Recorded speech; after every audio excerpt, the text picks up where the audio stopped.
menyikapi kejadian-kejadian di luar sana. Ada orang yang dianggap bisa ngobatin itu benar kekasih Allah, ada yang dia cuma orang soleh, atau orang yang bukan soleh tapi dia tahu Ismul A'zam. Mau dia dukun, mau dia orang soleh, tahu Ismul A'zam bisa nyembuhin. Ismul A'zam itu kalau diterjemahkan nama yang agung. Kalau terjemahan saya, kunci-kuncian minta kepada Allah.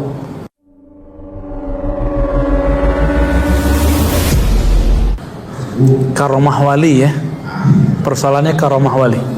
Baik. Assalamualaikum. Jadi Bapak ini mulai, kalau bahasa ahbab tabligh, risau melihat nih orang-orang kok datang ke orang yang dianggap wali karena dia bisa ngobatin orang yang sakit. Nah itu bagus Pak, kerisauan itu kerisauan syar'i itu ya. Ada risaunya yang dibuat-buat, ada yang benar, ini benar. Takutnya apa yang terjadi? Nah sebelum masuk ke sana, kita definisikan dulu apa arti karomah. Bahasa Indonesianya keramat. Bahasa kita di sini diduri ya Bapak? Keramat. Keramai mah orang Minang. Keramat Jati di Jakarta itu nama bis Pak. Ada nama tempat juga ya, jangan dari Keramat Tunggal apalah. Gak jelas. Karamah secara harfiah artinya dari kata karam, kemurahan Allah. Karena Allah itu sayang kepada kekasihnya, maka apa aja dikasih. Dia mau apa aja dikasih. Itu namanya karamat. Sehingga muncullah hal-hal yang menurut pikiran orang awam gak nyampe, tapi sama beliau tembus. Kalau dia kekasih Allah, maka kejadian luar biasa yang tidak sesuai dengan hukum alam biasa, sunatullah biasa, itu disebut karomah jika terjadi pada kekasih Allah. Tapi hal yang sama bisa terjadi, orang datang ke dia sembuh, tapi dia bukan kekasih Allah. Dia cuma orang soleh, disebut ma'unah. Kebanyakan orang tempat yang ngasih obat itu dia belum wali Pak, karena masih berkecamuk di hatinya masalah ujroh ya. Kalau dikit gimana, kalau banyak ya asik gitu ya. Masih berkecamuk di situ. Ya maklum, karena dijadikan profesi. Kalau karomah itu nggak bisa dijadikan profesi. Dia seadanya aja, sedatangnya. Maka nggak boleh bertarif, dan nggak boleh kecil hati kalau tarifnya nggak ada.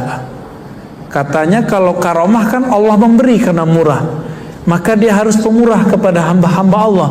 Ada hamba Allah nggak punya, dia yang datang ngobatin. Itu baru wali. Nah, kalau yang biasa-biasa ini godaannya gede, namanya ma'unah. Ma'unah ini bisa dipelajari, namanya ilmu hikmah. Tapi orang mengira ilmu hikmah itu ilmu tasawuf, padahal bukan. Ilmu hikmah ujungnya ngobatin orang, ngurusin ruqyah sama air-air obat. Itu kerjanya Pak. Boleh. Di zaman Nabi ada sahabat yang bisa begitu. Abu Sa'id Al-Khudri langsung diajarin Nabi Fatihah, tapi Fatihah yang berijazah khusus untuk Abu Sa'id. Bisa menyembuhkan orang yang kena bisa ular. Kalau bapak ini kan baca Fatihah nggak ngefek Pak, karena nggak dapat ijazahnya. Ya, itu bukan masalah keturunan, nggak ada urusan sama keturunan. Mau keturunan hantu belau, itu masalah dia dapat ijazah. Yakin nggak? Abu Sa'id sahabat Nabi, dia yakin dengan Rasulullah, diajarkan Rasulullah. Apa kata Rasulullah? Abu Sa'id, sebelum nanti pulang ente tungguin aneh, kira-kira begitu. Maka semua sahabat pulang, sisalah Abu Sa'id dipanggil Nabi. Diajarkan bacaan yang Abu Sa'id sudah hafal. Apa itu? Al-Fatihah. Tapi apa tekniknya? Itu nggak disebutkan di hadis itu. Itu rahasia ahli ruqyah yang versi ini. 1 napaskah, 2 napaskah, 7 napaskah, itu nggak dijelaskan Pak. Nggak ada penjelasannya. Ya, nggak dijelasin. Nah, itu rahasianya. Kalau orang belajar ilmu ruqyah yang bersanad, nah itu ada cara-caranya di situ. Cara menghembusnya ada, Pak. Nggak main fuh doang. Ya. Abu Said praktek keluar kota, kehabisan bahan makanan. Bawa nama sahabat Rasulullah, ternyata nggak laku di satu kampung. Udah sebut nih, gue nih sahabat Rasul nih, ini rombongan sahabat Rasul. Ya namanya Arab Badui bilang, emang lu siapa? Emang jaminannya kamu sahabat Rasul siapa? Kan nggak ada, ngaku-ngaku aja gitu. Akhirnya Abu Said nggak bisa ngapa-ngapain, dia jalan terus, kelaparan. Tapi hatinya sudah narok satu tanda di situ. Abu Said udah ada kodenya sama dia. Udah agak jauh dari kampung, tiba-tiba ada orang berkuda mengejar. Oi, sahabat Rasulullah. Oi, sahabat Rasulullah. Akhir berhenti itu sahabat. Ternyata ini utusan dari kepala desa, ketua kampung yang tadi tidak menjamu sahabat Rasulullah. Apa kata si utusan ini? Adakah di antara kalian yang bisa mantra-mantra? Bahasa Arabnya yang keren, Pak. Hal minkum min raqin.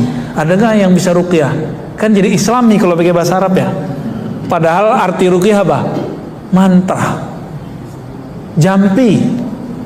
Ruqyah itu bahasa Arab mengangkat doa supaya mengangkat penyakit. Ruqyah itu ruqyah, mantra-mantra, doa-doa yang dipanjatkan bisa kepada Allah, bisa kepada selain Allah. Maka ada ruqyah syar'iyyah, ada ruqyah yang syirkiyah. Semua sahabat diem, mereka hafal surat Fatihah tapi nggak dikasih teknik oleh Rasulullah cara untuk ngobatin. Semua diem, akhirnya Abu Said mengatakan, saya aja deh. Yang tadi minta dijamu.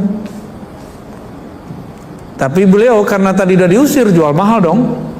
Ya udah, kalau gitu saya kasih tarif. Nanti kalau tuanmu sembuh, tolong sediakan 40 domba. Ini sahabat Rasulullah, yakinnya tinggi, Pak. Maharnya 40 domba. Itu kalau domba berapa nih harganya? Ini mana tuan domba di sini nih? Yang ini jualannya Toyota dia, nggak nyambung. Domba Toyota. Ada yang jualan kambing di sini? Kambing berapa Pak harganya? Yang bagus 3,5 juta kali 40. Mahal Pak, nyinggung hati sahabat sih ya. Ketemu, dilihat, wah ini mah baru kena gitu kata si Abu Said. Dibacain surat Al-Fatihah yang semua sahabat yang lain juga hafal tapi nggak tahu tekniknya. Terus diludahin, Pak, rasain, puas. Puas lah dia Abu Said ya. 3 kali ulang lagi baca, ulang lagi baca. Yang ketiga hilang penyakitnya, langsung lama-lama kempes, hilang panasnya, langsung sejuk. Itu namanya karomah. Bisa direncanakan? Bisa. Maka karomah bagi wali bisa direncanakan. Sekarang kiai-kiai karena nggak punya karomah bilang nggak ada tuh karomah, nggak bisa direncanain. Kalau nggak ngerti karomah jangan ngomong karomah deh, ya. Bilang aja saya nggak ngerti, saya nggak punya karomah, gitu aja selesai. Ini buktinya sahabat Nabi bisa merencanakan, ditarif lagi. Seru Pak ya kalau karomah bisa ditarif gitu. Sembuh, girangnya bukan main, ini tuan kepala desa. Dia punya kambing bukan 40 Pak, 4 ribuan lebih. Sono punya banyak dia. Ya, ribuan dia punya. 40 cuma batuk doang itu. Dia bilang, no, yang di situ tuh kasih ke sahabat Rasulullah 40. Cuma ngeludah, 40. Berapa duit Pak tadi? 135. Avanza bawa pulang. Belinya ke Cangdangdar. Sayangnya Abu Said Al-Khudri waktu itu nggak ketemu Cangdangdar kan. Walhasil Abu Said bingung, ini 40 boleh dimakan nggak ya? Mereka lagi lapar Pak. Nanya ke sahabat, ada nggak yang kamu dengar Nabi membolehin upah mantra, upah perdukunan gitu ya? Semua sahabat diam lagi. Yaudah kita bawa aja yuk ke Madinah. Mereka masuk ke kota Madinah cuma minum doang tadi di desa tadi, nggak makan. Masuk kota lapor ke Rasulullah. Begitu lugunya sahabat, lugu polos, itulah sahabat Nabi. Maka antum ini nggak akan bisa berkarakter seperti sahabat kalau akalnya masih liar, suka ngakal-ngakalin ilmu ustadznya. Kalau tulus, polos, itu tuh jadi pewaris sahabat Nabi tuh. Orang-orang begini nih setia. Apa salahnya diambil satu, kalaupun salah nanti tinggal diganti toh. Tapi polos begitu. Apa kata Rasulullah? Rasulullah nggak bilang iya, nggak bilang tidak. Kamu nanti kalau bakar kambing, nyate, jangan lupa ajak saya. Itu maksudnya apa? Boleh apa enggak? Girangnya hati Abu Sa'id, kenapa enggak dari kemarin? Itu hadis Sahih Bukhari Muslim Pak. Itu kalau diceritain kan seru. Padahal hadis sudah biasa kita dengar, sering kita dengar, tapi kita nggak tahu ternyata ada rahasia-rahasia kecil di situ. Jika diceritakan dengan kolbu jadi enak, jadi nikmat. Mantra itu Pak, mantranya pakai Al-Quran. Jadi karomah. Dipakailah sekarang oleh orang-orang yang training ruqyah. Apa ikut tuh karomah?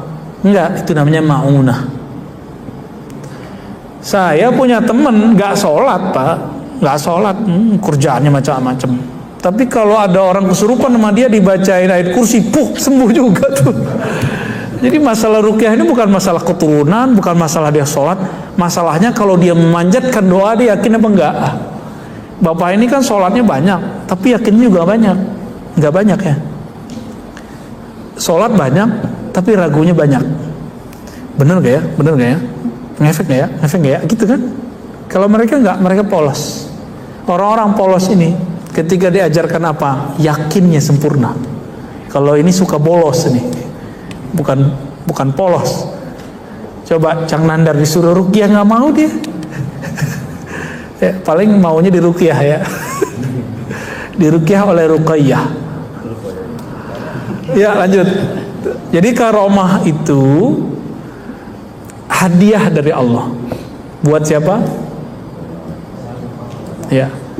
Karomah itu bisa direncanakan oleh kekasih Allah kalau dia dikasih namanya Al-Ismul A'zam. Nama-nama kunci meminta kepada Allah. Ada Pak kunci-kuncian minta ke Allah. Iblis aja ada, makanya dia bisa abadi. Kalau iblis minta dengan kuncian itu bisa abadi, sang wali cuma minta dikit doang, masa nggak dikasih sama Allah? Dikasih Pak.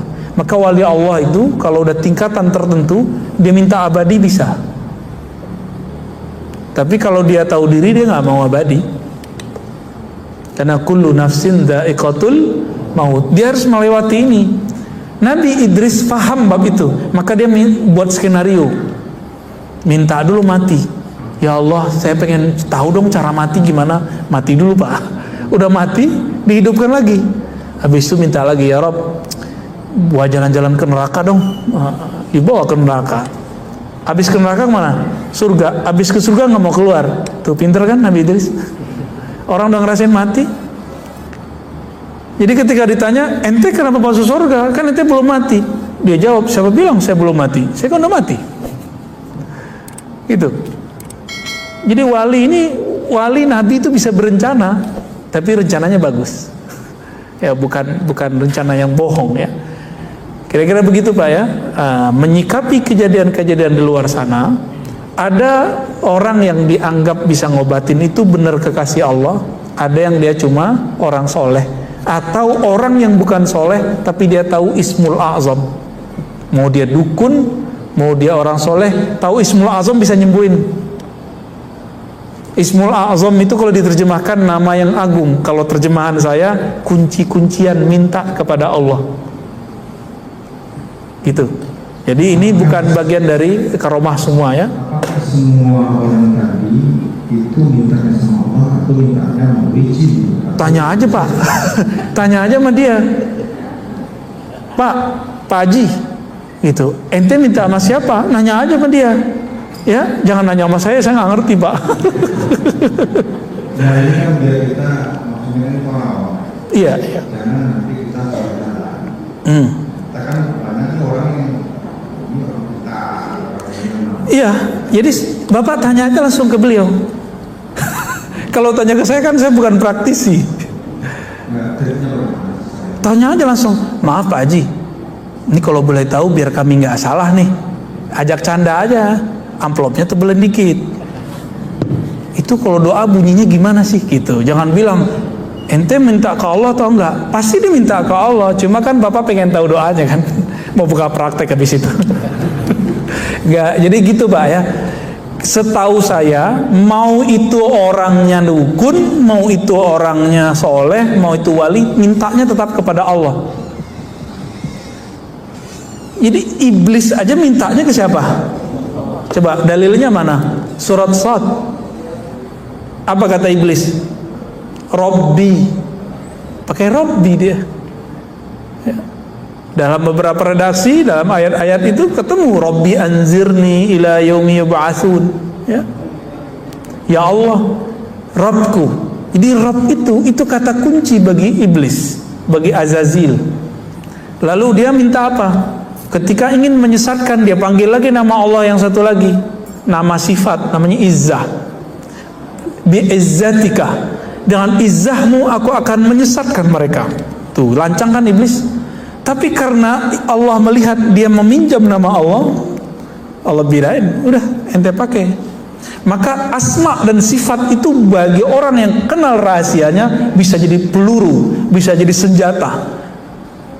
Mau dia wali, mau dia ustadz, mau dia dukun, mau dia dajjal, sama. Dajjal itu Pak diajarin Jibril waktu kecilnya. Kan begitu di surat Thaha ya. Dia diajarin Jibril. Jadi Nabi Musa nanya, "Hei Dajjal, kamu pakai ilmu apa sih? Kok bisa bikin patung ngomong?" Apa jawaban dia? "Aku waktu kecil dibimbing oleh Jibril, basurtu," begitu kalimatnya. Dikasih penglihatan yang spesial, visi yang spesial. Jadi 10 tahun awal itu kan diajarin Jibril. Itu perintah dari Allah. Buka tafsir Ibnu Katsir, kira-kira begitu isinya. Diajarin asma-asma. Harapannya si Dajjal kecil dulu namanya Samiri atau Musa As-Samiri, ada Musa bin Imran, ada Musa bin Sam'un As-Samiri. Harapan kembali nyembah Allah, tapi kan enggak. Pakai asma lah dia Pak, mintanya kepada Allah. Bedanya apa? Dukun, wali. Bedanya cuma satu. Wali itu membantu karena Allah. Kalau dukun membantu, belum tentu juga Pak. Belum tentu. Kalau duit itu yang tengah-tengah. Yang antara wali sama dukun ini. Jadi ada yang dia mau menantang Allah, itu ada juga. Nah, ada yang nyerempet-nyerempet ke fulus, betul Pak ya. Nanti kalau Bapak juga pakar ruqyah, pasti ada bisikan itu. Ya, teman saya ahli Quran, udah dipegang tuh orang sekampung, megang tetangga dia, nggak sembuh-sembuh, sama dia ditiup doang, sembuh. Besok-besok laku, tapi tarifnya TKS. Terima kasih. Jam 12 malam ngantuk-ngantuk dipanggil, akhirnya dia tutup, dia pindah Pak. Nggak terima ruqyah gitu, karena nggak ada tarifnya. Jadi orang hafiz Quran aja bisa tergoda Pak, apalagi yang bukan hafiz Quran. Kira-kira gitu Pak ya. Allahu a'lam bishawab. Allahu a'lam bishawab. Allahu a'lam.